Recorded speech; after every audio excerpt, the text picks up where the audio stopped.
እሺ ግን ወንድሞችሽ ግን ለምን ዝም አሉት? ሲቲና ሌላ ማግባት መብቱ ነው ይመለከተንም። ግን ንብረትሽን እንዲመልስ ለምን አልጠየቁም? ወንድሞችሽ ለምን ዝም አሉ? ወንድም ካለሽ ለምን ዝም አሉ? ለአላህ ስጪው ነው ያሉኝ ማለት ነው። ለምን ወንዶች አረጋቸው ምናምን ንብረትሽን አያስመልሱልሽ? ምንድነው ለአላህ ስጪው ማለት? ሁሉ ነገር ለአላህ ስጪው ምናምን ይቅርብሽ ምናምን ያሉኝ ማለት ነው። ግን እኔ የሚያሳስንትን የሚለኝ ልጆችን እንዴት ስንት ዓመት የለፋሽበትን አረብ ሀገር ስንት ዓመት ለፍተሽ የልጆችሽን ማሳደጊያ አሁን እንደዚህ ታመሽ ኦፕሬሽን ሆነሽ ቁስል ላይሽ ላይ እያለ አረብ ሀገር ሄደሽ ለመስራት ልጆችሽን ሰው ጋር ለማስቀመጥ የትኬት ያጣሽ ሴት ለአላህ ስጪው የሚሉሽ ለምንድን ነው? አትንከራቸጂ እና ፍርድ ቤት ከገባሽ ምናምን ብዙ ውጣ ውረድ ያለው ይቅርብሽ ምናምን ከሱ የምትካሸሽ ሰዓት ጊዜሽን አትጨርሺ ምናምን አሉኝ ማለት ነው። የሆነ ቦታ ወጥቼ ደግሞ ለምን ፍርድ ቤት አንድ ማንኪያ አይፈርድልሽም? ይሄ ፌር አይደለም። ሀቅሽ ነው። አመታት ለፍተሻል።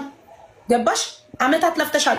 ሄደሽ ፍርድ ቤት ብትከሺ እኩል ትካፊያለሽ። እንደዚህ በዜሮ አትወጪም። በዜሮ አትሆኝም። ያው በአንቺ ንብረት እሱ ምንም ባላፈራው አንቺ ለፍተሽ አረብ ሀገር 8 ዓመት ሰርተሽ ደክመሽ ከልጆችሽ ርቀሽ የ6 ወር አራስ ህፃን ጥለሽ ስፌትሽን ይዘሽ ሰርተሽ ያመጣሽውን ነገር እሱ ህሊናው ሳይወቅሰው ያንቺ ሀቅ ላይ ሌላ ሚስት አግብቶ እየኖረበት ይህንን በደል ለአላህ ስጩ ማለት ፌር ነው? ፌር ነው እንዴ?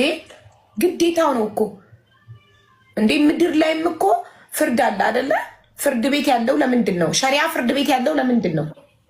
ስለዚህ ሸሪያ ፍርድ ቤት በሀቅ የሚፈርድ ከሆነ ለዚህች ልጅ ይፍረድላት። የአመታት ላቧን በልቶ ሁለተኛ ሚስት አግብቶ እሱ ተንፈላፍቶ እየኖረ እሷ ደግማ ልጆቿን በትና ልጆቿን ሰው ጋር አስቀምጣ አረብ ሀገር ልትሄድ ነው። ሴት ስለሆነች ነው እንደዚህ እየተበደለች ያለችው። ወንድ ቢሆን ኖሮ እንደዚህ ሲበደል ማንም ዝም አይልም። እሷ ሴት ስለሆነች ነው ዝም የሚባለው። ለምን?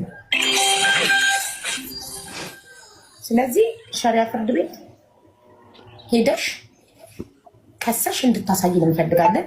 የሚከፈለውን ክፍያ ነገርሽ። ክስ ለመመስረት ክፍያ ይፈልጋል አልሽ። እሱን እኔ ራሴ ከክስ ይችላለሁ። አንደኛ። ሁለተኛ ነገር ደግሞ አንቺ አረብ ሀገር አትሂጂ፣ እኛ የሆነ ነገር የምትሰሪበትን እናግዝሽ እያልሽ ይሄን ምን ትያለሽ? አቡዬ እኔ ሰው ማስቸግር ሰው አይደለም። ከወደኩበት ራሴ መታገል ነው የምፈልገው እና ለማንም ላስቸግር አልፈልግም።